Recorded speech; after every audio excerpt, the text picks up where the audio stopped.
wabarakatuh. Perkenalkan, saya Endeli, SPD dari SMK Negeri 2 Kecamatan Guguk, Kabupaten 50 Kota. Pada kesempatan ini, saya akan memaparkan mengenai aksi nyata modul 1.4 tentang budaya positif.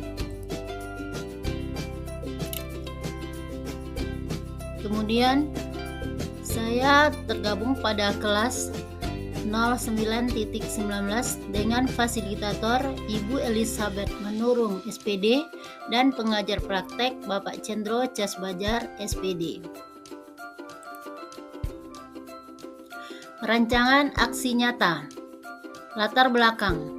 Selama ini yang diterapkan adalah peraturan.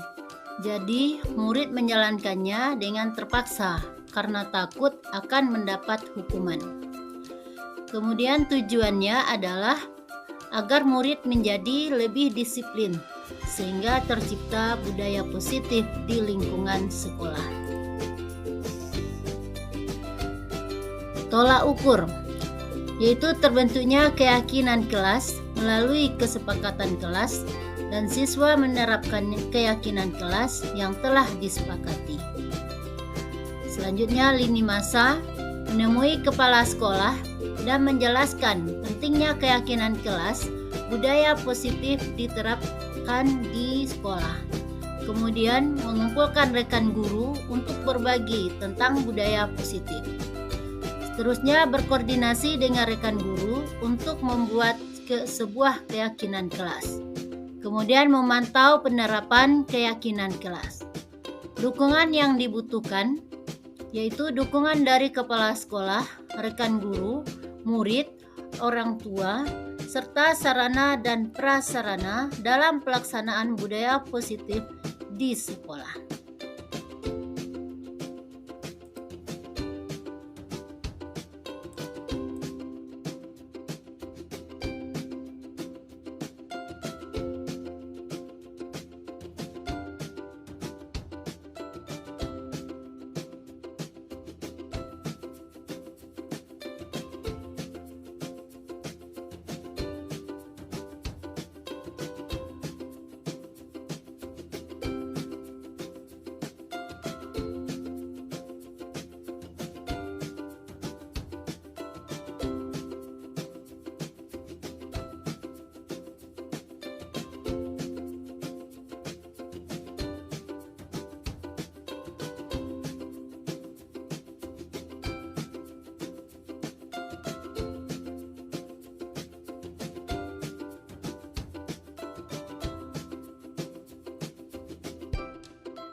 Assalamualaikum warahmatullahi wabarakatuh.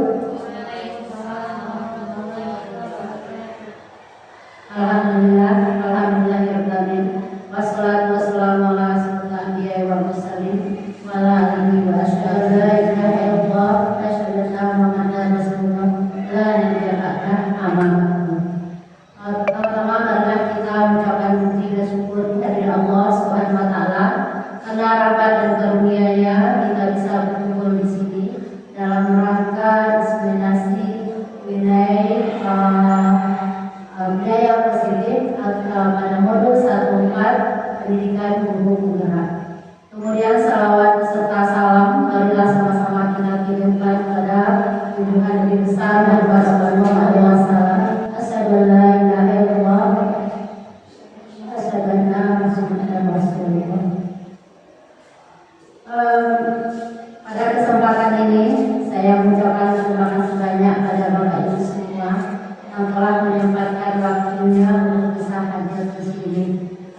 Pada kesempatan ini saya akan berbagi sedikit mengenai budaya positif, yaitu dalam rangka penerapan aksi nyata pada modul 1.4 pada pendidikan guru penggerak.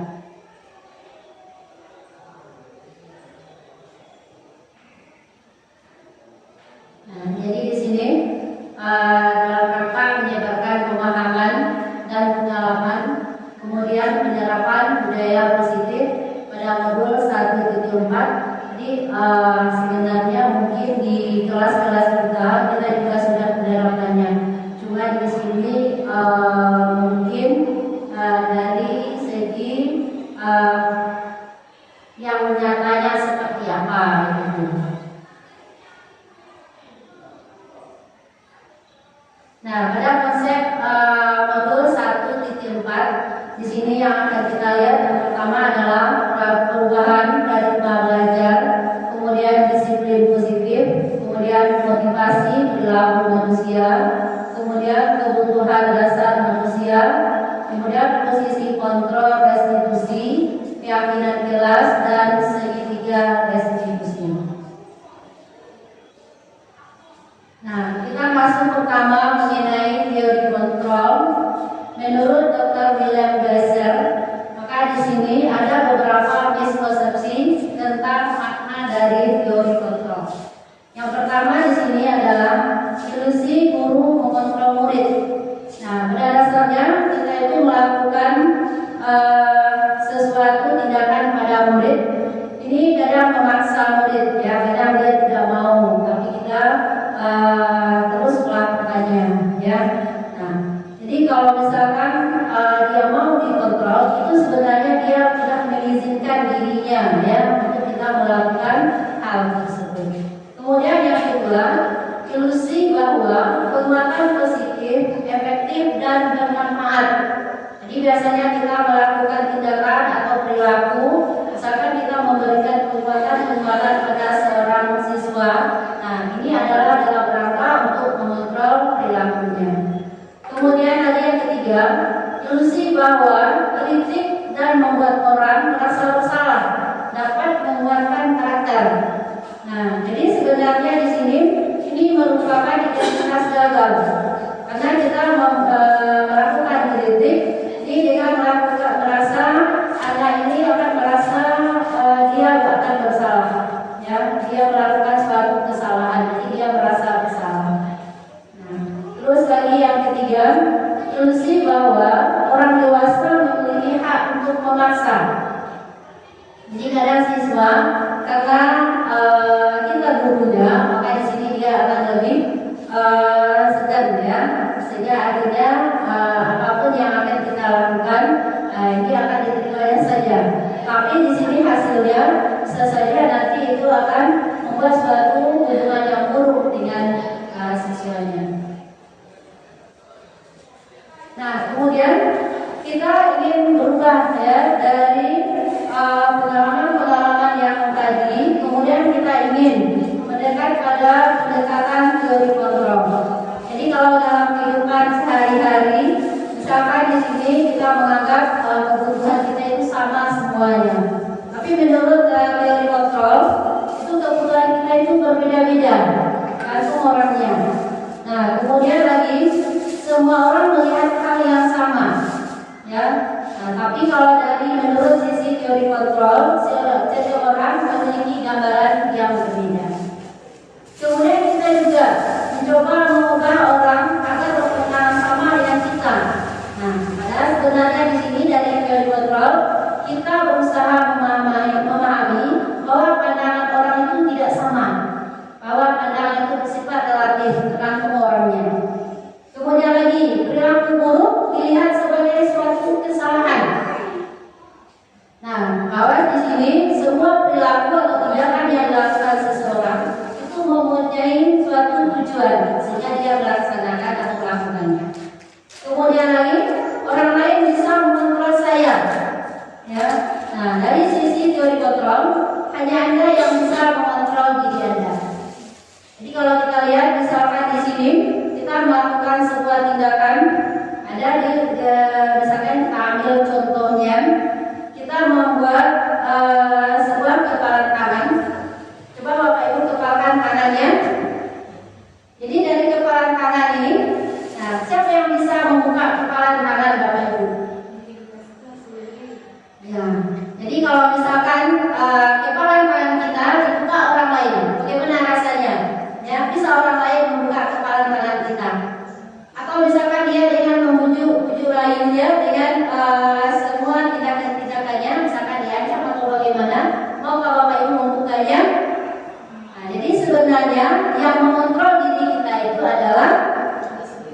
kita sendiri. Jadi kepalan tangan itu mau dibuka atau tidak, berarti di sini kita yang tentukan kita mau buka atau tidak. Jadi begitu juga dengan tindakan yang akan kita lakukan. Jadi kalau tindakan kita mau melakukannya atau tidak itu tergantung dengan kita sendiri. Nah, kemudian pemaksaan ada pada saat rujukan gagal.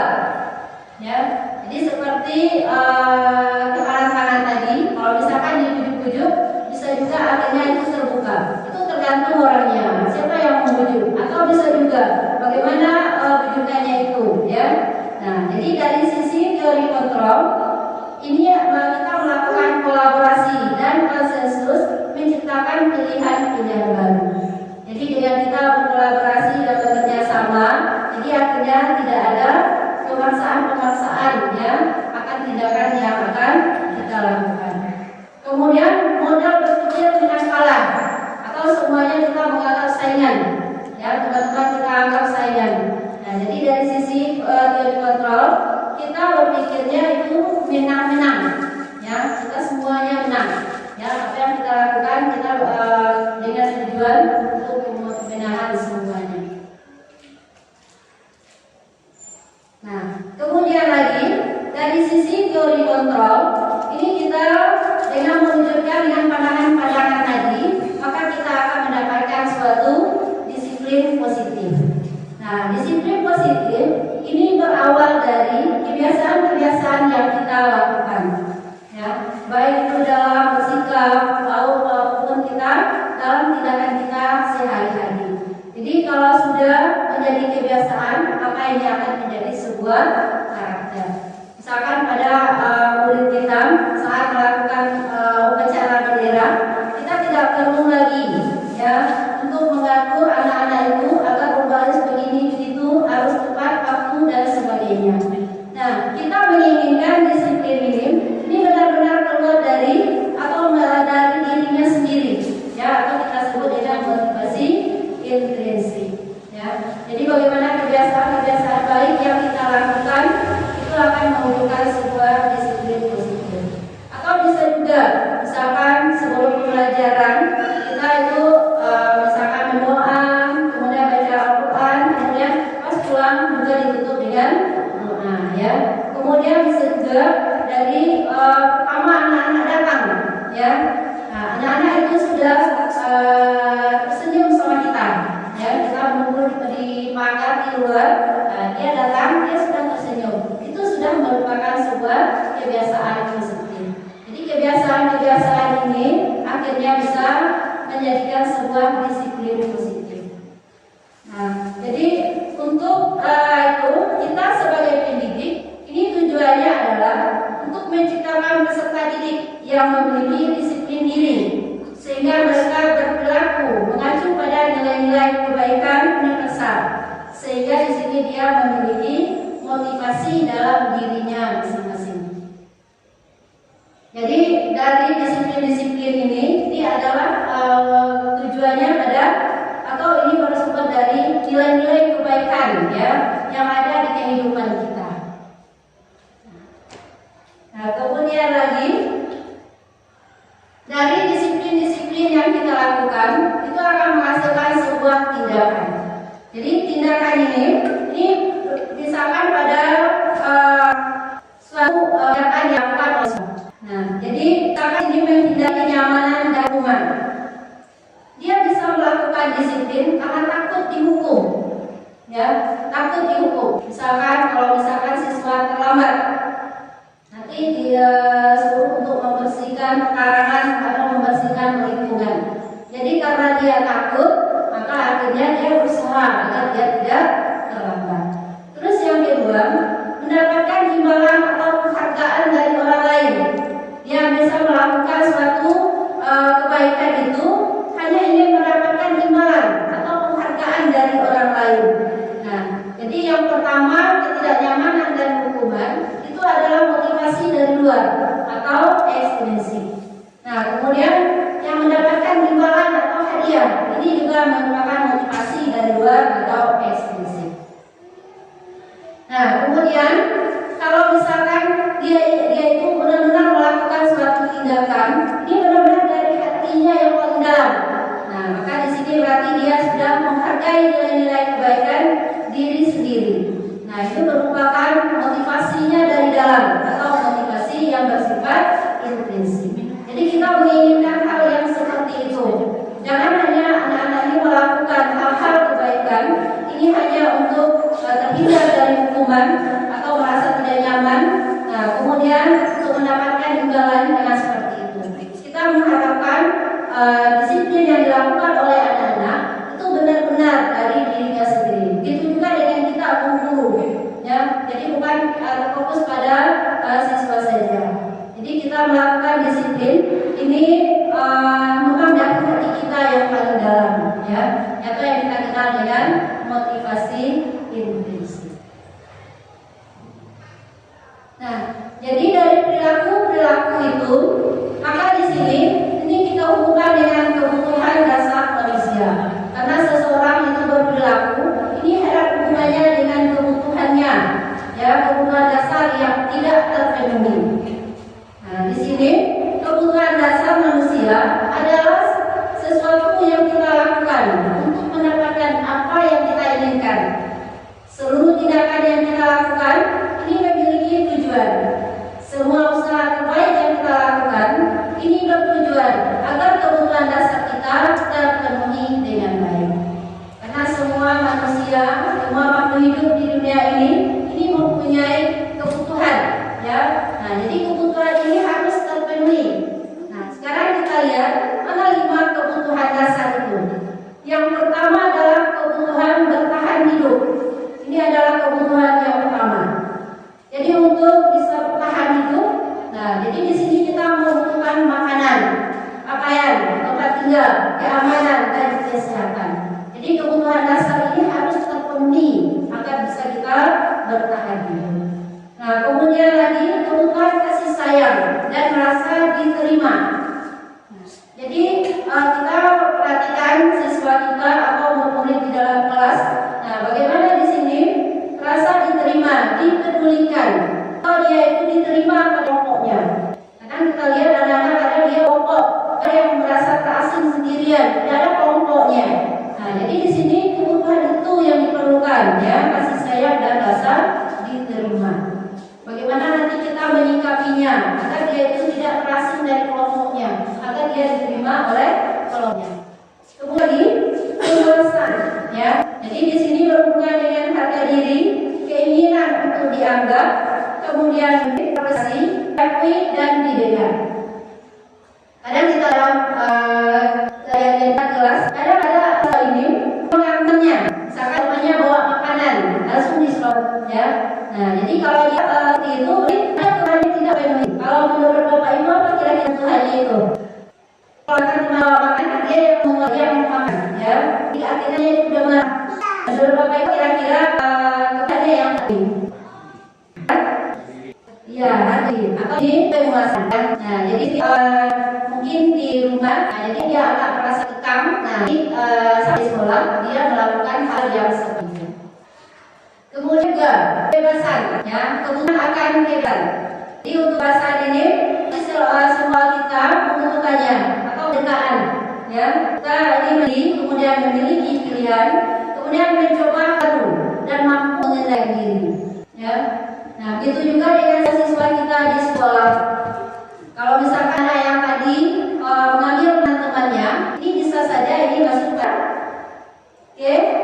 kebebasan, ya. Nah, di rumah orang tuanya biarkan menurut itu saja suka ke sekolah. Nah, ternyata temannya yang bawa yang lain. Nah, dia suka, jadi langsung aja dia menyuruh makanan teman. Jadi kita harus perhatikan semua sikap-sikap tindakan yang dilakukan oleh siswa. Jadi kita hubungkan dengan kebutuhan. Kemudian yang kelima, ini adalah kebutuhan akan senang. Jadi semua orang pasti membutuhkan tahan, ya. Apalagi kalau misalkan kita sibuk-sibuk bekerja dengan kesenangan atau hiburan. Nah, misalkan bermain, humor, antusias dan tertawa. Kita menyempatkan diri kita untuk sedang tertawa, ya. Jangan kita hanya serius-serius dulu, atau kita tidak ada tidak ada rasa gembira atau cerianya di wajah, ya. Nah, jadi di sini ada 5 kebutuhan dasar dasar manusia. Jadi semuanya itu ini berhubungan dengan 3 baku yang dipamerkan oleh siswa kita di dalam kelas atau dengan rekan guru begitu juga. Ada mungkin beberapa kebutuhan yang tidak terpenuhi.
Alif, kenapa Alif masih terlambat?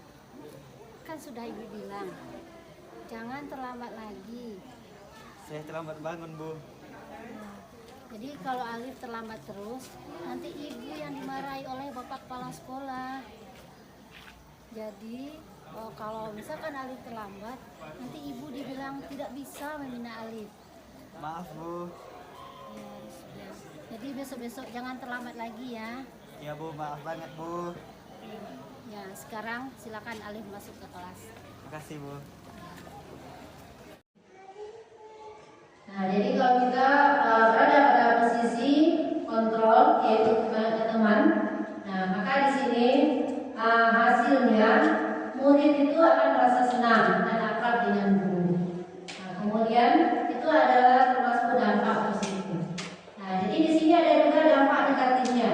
Jadi di sini dampak negatifnya murid ini merasa tergantung selalu dengan gurunya.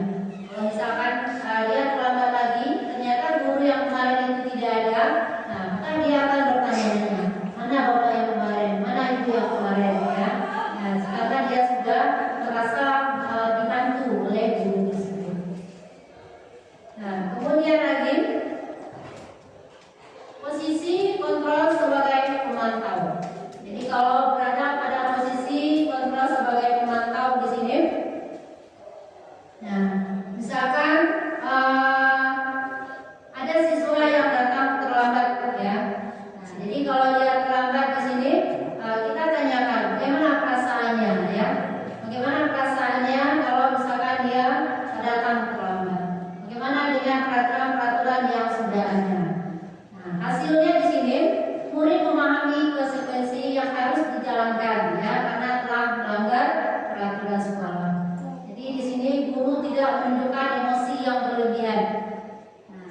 akhirnya murid di sini tidak merasa dia itu telah melakukan kesalahan yang fatal, ya. Nah, tapi di sini murid tetap dibuat tidak nyaman, yaitu dengan harus tetap tinggal di kelasnya. Misalkan di sini dia tidak mengerjakan tugas tadi, nah maka kita harus di sini pemantau itu tetap melakukan supaya anak ini tetap bertanggung jawab, gitu ya. Akhirnya dia bisa melakukan tugasnya itu saat orang keluar atau istirahat. Kemudian posisi yang selanjutnya yang terakhir adalah posisi manajer, ya. Pada posisi manajer ini suara guru ini agak lembut, ya, atau tulus. Guru tidak marah, nah, tidak perlu meninggikan suara, apalagi menunjuk-nunjuk jari ke murid, karena dia di sini berlaku sebagai manajer. Nah, pada berlaku sebagai manajer ini dia fokus pada murid, ya, bukan untuk membahagiakan guru atau orang tua. Nah, murid akan mengetahui adanya suatu masalah. Jadi di sini murid karena dia sudah melakukan kesalahan, ini akan di guru ini akan menyatakan bagaimana dia itu bisa mencari solusi, ya. Nah, bagaimana dengan peraturan atau keyakinan kelas yang sudah dibuat? Jadi dengan meyakini keyakinan kelas yang sudah dibuat, nah maka siswa di sini akan bisa mencari solusinya, ya. Misalkan kita ambil contohnya siswa yang datang terlambat. Jadi kalau siswa datang terlambat di sini, nah kita tanyakan bagaimana keyakinan kelas kita seperti apa, ya. Nah, tidak boleh datang terlambat. Tapi siswa sudah mengetahui, jadi besok-besok saya tidak boleh lagi datang terlambat. Nah, kemudian dia akan mencari bagaimana supaya dia tidak terlambat, ya. Dia akan mencari solusinya sendiri. Nah, itu adalah posisi sebagai manajer. Waalaikumsalam warahmatullahi wabarakatuh. Selamat pagi semuanya.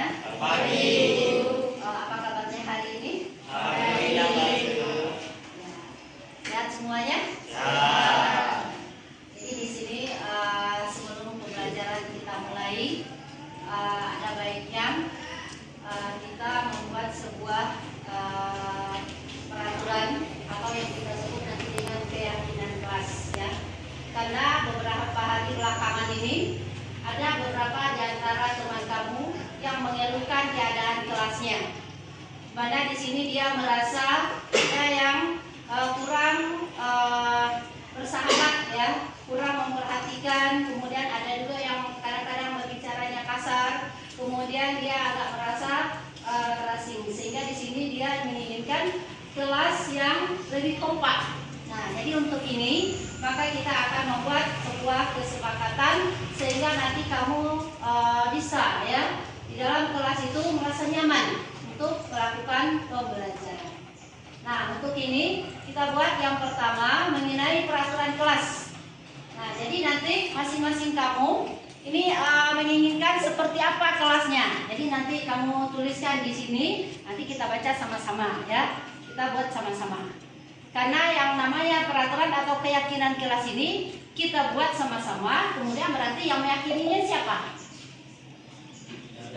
Ya, kita semua warga kelas 11 BKP 2. Ya. Nah, sekarang kita mulai.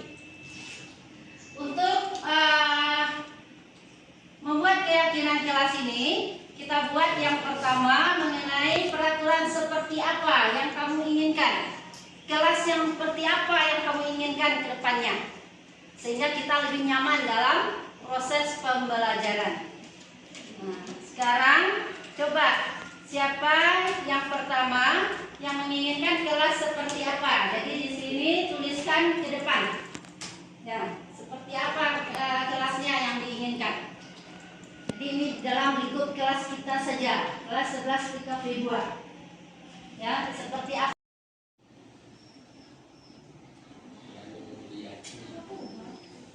Tidak menghargai.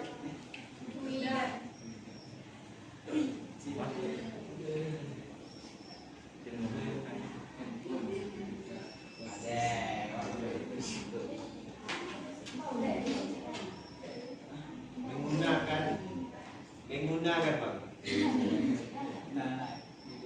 Kipo dikit nggak ngaruh.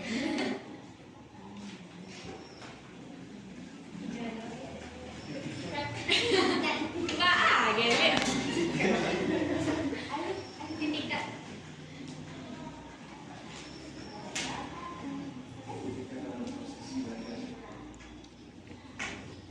Proses diskusi.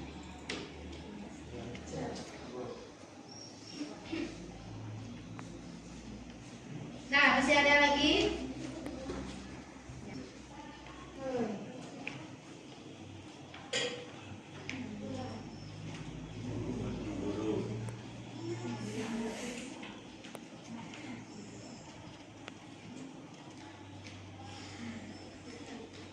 Ya, terus?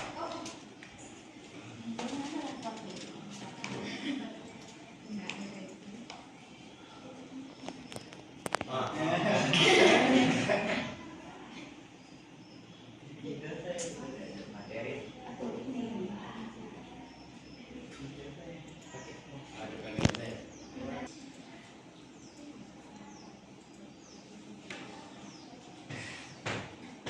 Tidak boleh bulian.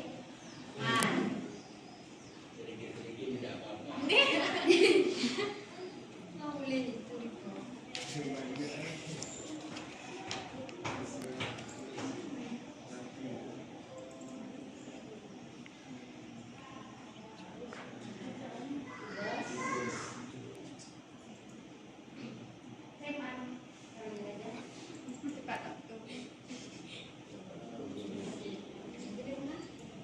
Gue sampai 10. Udah, masih ada lagi? Seperti apa yang kamu inginkan, gitu ya? Ada lagi? Nah, coba kita baca ini yang sudah dibuat oleh temannya ini. Nah, jadi yang pertama, ini tidak ribut dalam proses belajar berlangsung. Coba semuanya membaca supaya nanti kamu ingat ya apa yang ditulis. Terus yang kedua, tidak boleh mengatakan masuk kelas. Pertama masuk kelas. Yang ketiga, kelas satu sesi singkat jangan dalam belajar. 4, siswa tidak boleh bersalah. Ya, 5, tidak boleh mengatakan diri kepada belajar. Ya, 6, menghormati guru dan cara memberi materi. 7, tidak boleh membuli teman. Ya, 8, siswa harus mengerjakan tugas tepat waktu. Ya, harus mengerjakan tugas tepat waktu. Jadi di sini ada 8 poin yang kita buat bersama-sama. Nah, jadi dari peraturan kelas ini kita rubah dia menjadi nanti sebuah keyakinan kelas. Jadi caranya di sini kita rubah dia menjadi kalimat positif. Ya, apa itu kalimat positif? Kalimat yang baik. Ya, kalimat yang baik. Kalimat yang menggunakan kata-kata yang baik sehingga saat membacanya kita bisa menjalankannya. Nah, sekarang kita rubah. Yang pertama, tidak ribut dalam proses belajar berlangsung. Maka di sini kita rubah menjadi kalimat positif, maka akan menjadi. Jadi di sini menjadi apa? 1, tidak ribut dalam proses belajar berlangsung. Maka kita rubah dia menjadi kalimat positif. Ya. Apa jadinya? Jadi kalau kita tidak ribut berarti proses pembelajaran berlangsung aman dan nyaman ya. Jadi di dalam proses pembelajaran kita harus menciptakan suasana aman ya. Jadi proses pembelajaran ini berlangsung tenang ya. Ya. Jadi di sini berarti kita menciptakan apa? Proses pembelajaran yang nyaman.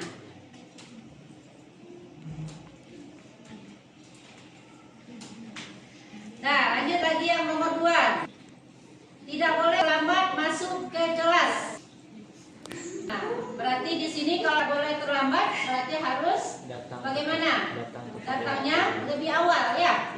Nah, berarti di sini siswa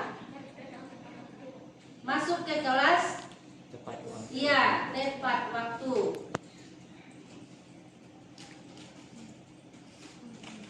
Masuk ke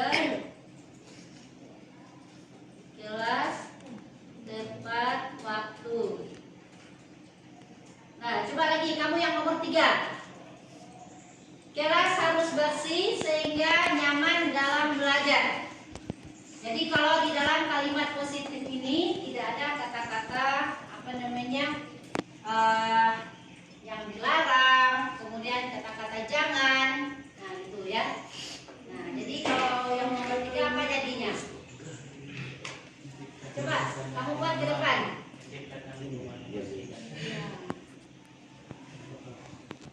Atau bisa juga di sini menjaga kebersihan ya. Nah, coba.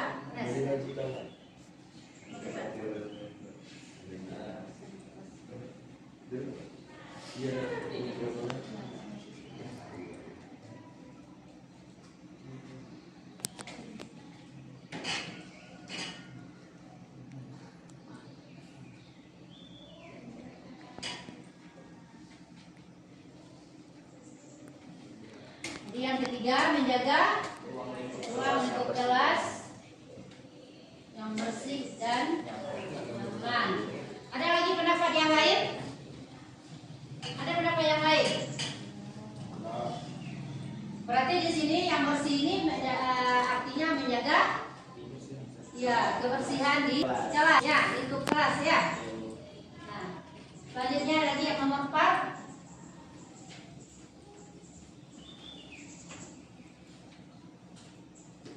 Yang nomor 4, siswa tidak boleh berkata kasar, ya. Nah, apa dia menjadi positif? Siswa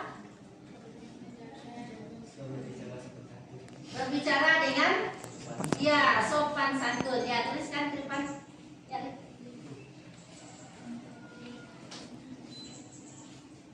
Jadi kita dalam proses pembelajaran, ya. Jadi dalam lingkup kelas ini kita harus berbicara dengan sopan dengan teman-temannya ya, tidak boleh berkata kasar ya. Bagaimana kalau misalkan kita berkata kasar? Apa akibatnya kira-kira? Sakit hati. Iya, nanti temannya sakit hati, nanti temannya tersinggung ya. Jadi di sini berarti siswa berbicara sopan dan ya, berbicara sopan dan santun. Nah, lanjut lagi yang kelima. Tidak menggunakan HP ketika proses pembelajaran. Tidak menggunakan smartphone. Berarti bagaimana HP-nya selama pembelajaran? Disimpan ya. Kalau misalkan ada guru yang boleh menggunakan HP katanya atau lewat HP belajarnya bagaimana? Nah, ini dikeluarkan atau gitu ya. Nah, berarti di sini bagaimana kita mengungkapkannya? Ya, siswa menggunakan HP atau menggunakan HP saat diperlukan ya. Nah, coba Lutfi menggunakan HP saat diperlukan.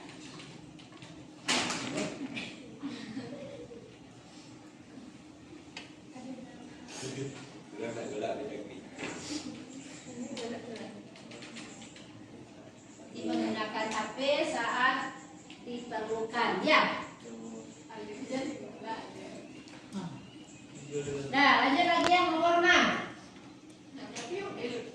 Jadi kita ungkapkan menjadi kalimat positif ya. Yang keenam, menghormati guru yang sedang memberi jadinya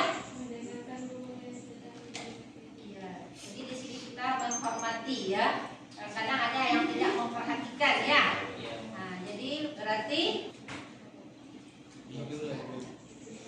mana? Ya, coba. Coba maju lah.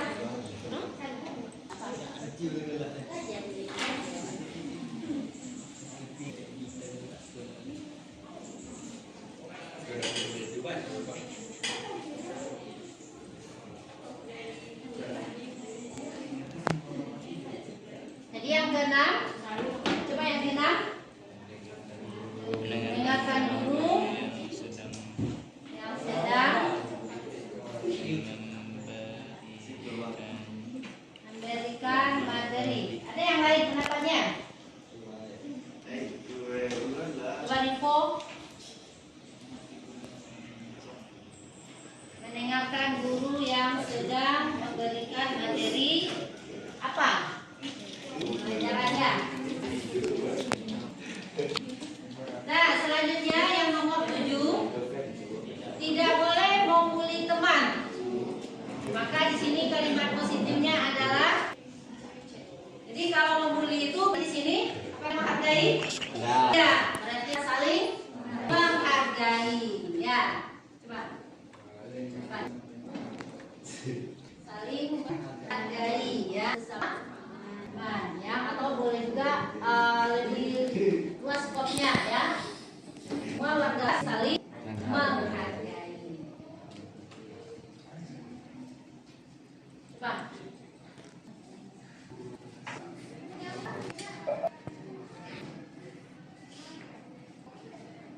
Jadi saling menghargai teman. Lanjut yang akhir ini, yang kedua, semua harus mengerjakan tugas tepat waktu. Maka kita rubah menjadi kalimat positifnya apa? Mengerjakan tugas tepat waktu. Berarti menjadi, jadi tugas pas waktunya harus kumpul ya. Kamu harus kumpulkan semuanya. Ya, jadi kita kumpul sama-sama tepat waktu. Seperti apa waktunya ya, yang sudah diatur. Jadi waktu itu kita kumpul sama-sama.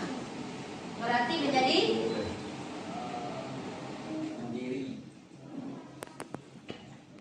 tugas mana? Tugas dikerjakan dan dikumpulkan tepat waktu.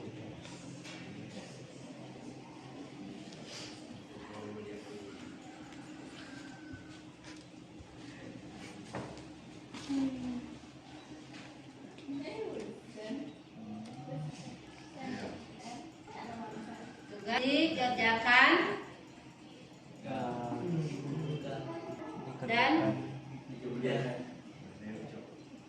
dan dikumpulkan ya. Tugas dikerjakan dan dikumpulkan tepat waktu.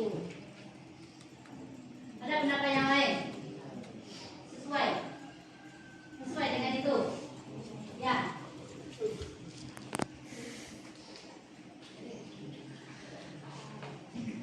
Nah, jadi di sini kita sudah berubahnya menjadi sebuah kalimat positif ya.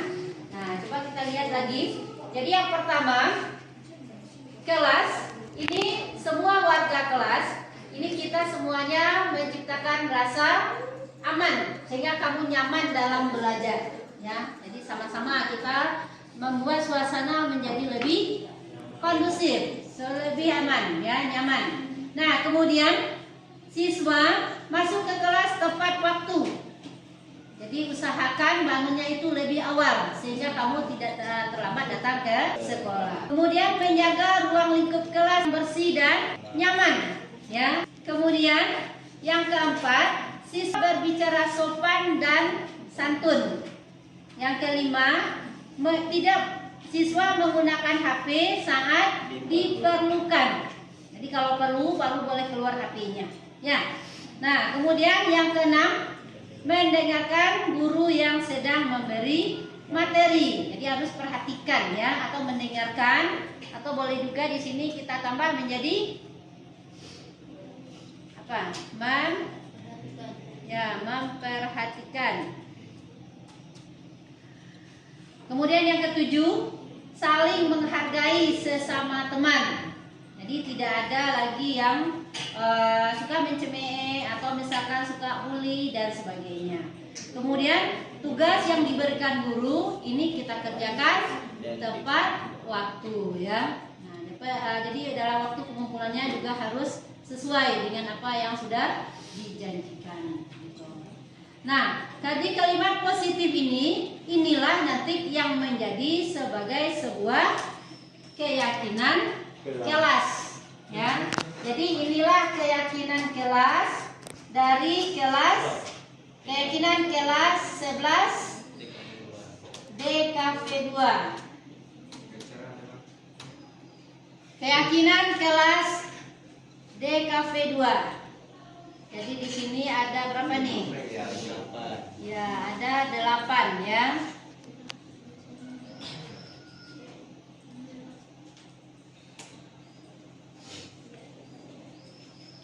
Nah.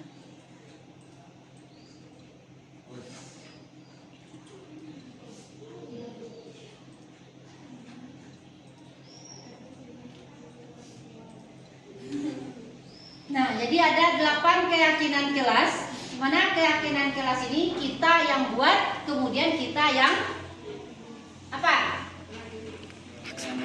Iya, kita yang menjalankannya, kita yang melaksanakannya, kita yang harus mematuhinya, ya. Nah, dari keyakinan kelas ini, mudah-mudahan dengan adanya keyakinan kelas yang 8 ini, kamu dalam proses pembelajaran ini bisa berlangsung dengan nyaman, ya, sesuai dengan yang kamu harapkan. Ada yang tidak suka dengan peraturan ini, dengan keyakinan kelas ini, ya. Jadi karena kita sama-sama membuatnya, berarti kita juga yang sama-sama harus mematuhinya, ya. Kita yang menjalankannya. Jadi nanti dalam proses pembelajaran kita harus ingat dengan keyakinan kelas ini, ya. Seperti apa keyakinan kelas yang sudah kita buat. Ya, jangan hanya kamu saja kemudian kamu tidak ingat lagi, apalagi untuk menjalankannya, ya. Nah, jadi peraturannya atau keyakinan kelas yang kita buat, coba kita baca lagi keyakinan kelasnya. Yang pertama, semuanya. Yang pertama, menciptakan proses pembelajaran yang nyaman. Terus, ya, tepat waktu. 3, ya, menjaga ruang lingkup kelas, ya, atau bisa di sini menjaga kebersihan, ya, menjaga kebersihan kelas, ya, sehingga aman dan nyaman dalam belajar, ya, menjaga kebersihan, ya. Siapa yang menjaga kebersihan kelas ini? Yang menjaga kebersihan kelas, ya, sehingga nyaman dalam belajar. Bagaimana dengan piket? Bagaimana dengan piket? Nah, jadi di sini piket, kalau untuk kebersihan kelas sesuai dengan tugas yang sudah diberikan oleh ketuanya. Jadi masing-masing piket ini harus bagaimana? Piket dari setiap hari. Nah, ini piket ini menjalankan tugasnya, ya, sesuai dengan yang sudah diatur oleh ketuanya. Nah, kemudian yang keempat, coba sama-sama. Siswa berbicara Sopan dan ya, santun. sopan dan santun. Kemudian yang kelima, Siswa menggunakan handphone saat diperlukan. ya, saat diperlukan. Yang keenam, Mendengarkan dan memperhatikan guru sebelum memberikan materi. juga sedang memberi materi. 7, Saling menghargai sesama teman. ya. Yang ke-8, Tugas dikerjakan dan dikumpulkan pada waktu. ya, tugas dikerjakan dan dikumpulkan setiap waktu. Inilah keyakinan kelas dari kelas 11 di KP 2. Jadi mudah-mudahan dengan terbentuknya keyakinan kelas ini, kamu semua bisa belajar dengan aman sesuai dengan yang kita harapkan. Sampai di sini ada yang mau ditanyakan ini? Bisa dipahami semuanya? Bisa, Bu. Ya. Jadi dengan keyakinan kelas ini mudah-mudahan pembelajaran yang kita lakukan bisa berhasil ya, sesuai dengan tujuan yang kita harapkan. Nah, selanjutnya kita masuk lagi pada proses pembelajaran. Jadi kita masuk mengenai proses pembuatan poster.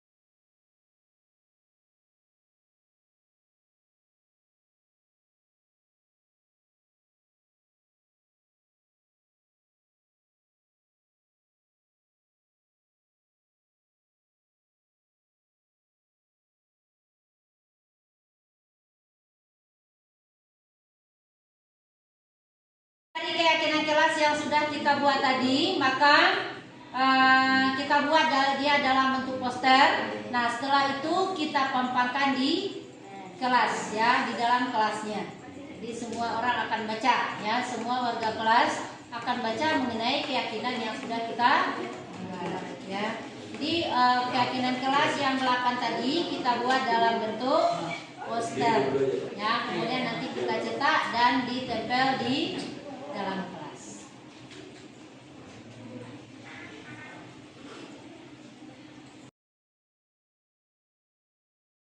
Keyakinan kelasnya. Ya. Jadi di sini dia dalam rangka memenuhinya itu, maka dia melakukan tindakan-tindakan yang tidak positif, tindakan dan tindakan yang di luar dari norma yang sudah diajarkan.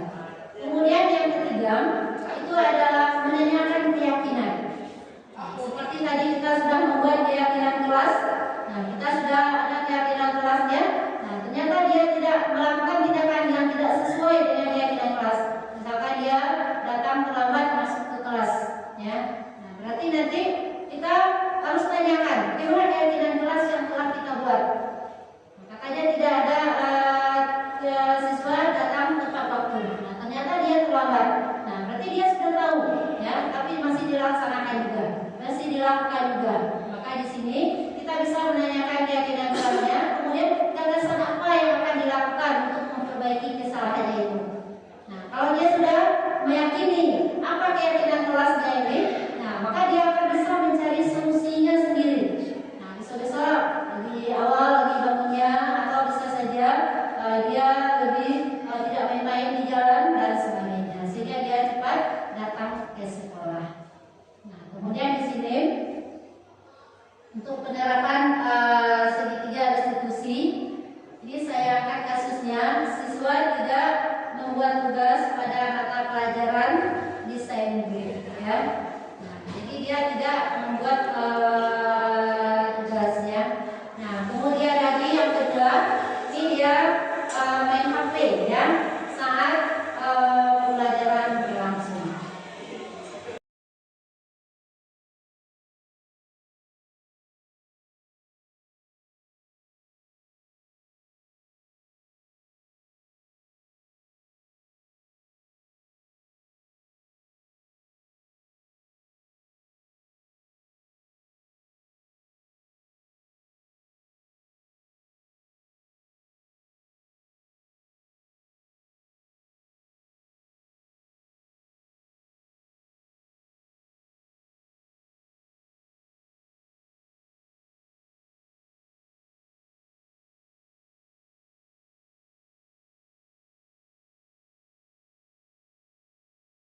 Diego tahu kenapa Ibu panggil ke sini? Tahu Bu, karena main HP saja pelajaran. Jadi Ibu tadi saat pembelajaran itu main HP. Jadi kalau kita main HP, jadi nanti kan mengganggu dalam proses pembelajaran. Jadi sebenarnya semua orang ini juga melakukan kesalahan dan itu adalah manusia. Jadi di sini bukan Ibu mencari siapa yang salah. Ibu kita hanya mencari solusi bagaimana nanti supaya Diego tidak lagi main HP saat pembelajaran. Ya, nah kira-kira tadi saat pembelajaran itu kenapa Diego main HP? Ya bosan saja Bu, di main gitu belajar aja. Ya, jadi karena kebosanannya akhirnya Diego main HP ya. Jadi apakah dengan main HP itu merupakan keyakinan kelas yang telah kita buat? Jadi Diego masih ingat ya bahwa kalau di keyakinan kelas bagaimana? Tidak boleh main HP saat pelajaran. Ya, tidak boleh main HP saat pembelajaran. Jadi kalau begitu, apa kira-kira langkah yang akan Diego lakukan untuk pembelajaran di sekolah? Saya akan meletakkan HP di tempat lain dulu saat belajar. Ya, jadi itu tidak lagi memainkan HP saat pembelajaran itu ya. Jadi kalau kita melakukan atau main HP saat pembelajaran, jadi pembelajaran yang dikasih guru itu bisa tidak seperti ini. Kapan kira-kira Diego melakukan hal itu? Setelah jam pelajaran ini Bu. Jadi memang harus seperti itu ya. Jadi seterusnya pembelajaran berikutnya Diego tidak boleh lagi main HP. Nah akan sangat mengganggu dalam proses pembelajaran. Dan Ibu sangat di sini berdoa juga agar di solusinya Diego tidak lagi memainkan HP saat pembelajaran. Terima kasih Ibu. Assalamualaikum warahmatullahi wabarakatuh. Perkenalkan, nama saya Ji Hanifa dari kelas DKV 2 SMK 2 Kecamatan Gugua. Perasaan saya saat menjalankan segitiga restitusi bersama Ibu Deli sangat senang sekali karena saya mendapatkan solusi karena saya datang terlambat ke sekolah. Ibu Deli tidak memarahi saya. Terima kasih Bu, saya tidak akan mengulanginya lagi. Assalamualaikum warahmatullahi wabarakatuh. Assalamualaikum warahmatullahi wabarakatuh. Perkenalkan, nama saya Diego Prima dari kelas 11 DKV 3 SMKN 2 Kecamatan Gugua.